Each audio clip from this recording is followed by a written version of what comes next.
இன்றைக்கு சமூகத்தில் இருக்கக்கூடிய மூட நம்பிக்கை பழக்க வழக்கங்களை அதைத்தான் இன்றைக்கு வகுப்புவாத சக்தியான பிஜேபி பயன்படுத்தி கொள்கிறது. அந்த வாய்ப்பை பயன்படுத்தி கொள்கிறது.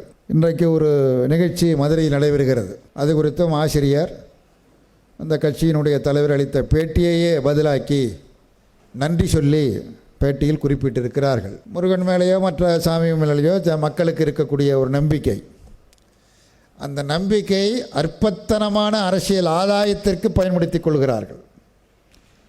மக்களிடத்தில் இருக்கிற மூட நம்பிக்கை பழக்க வழக்கங்களை தங்களுக்கு சாதகமாக பயன்படுத்தி கொள்கிறார்கள்.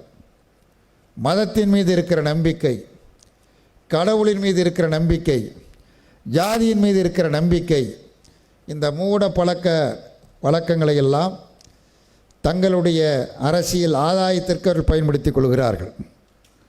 இந்த அரசியல் ஆதாயம் என்பது ஏதோ வெறும் தேர்தல் வெற்றி, பிரதமர், முதலமைச்சர் என்பதோடு நிற்காத ஒரு செய்தி. அப்படி எதற்கு பயன்படுத்தி கொள்ள விரும்புகிறார்கள் என்று சொன்னால், தங்களுடைய ஆதிக்கத்தை நிலைநிறுத்த, நிலைநாட்ட இவைகளையெல்லாம் பயன்படுத்துகிறார்கள்.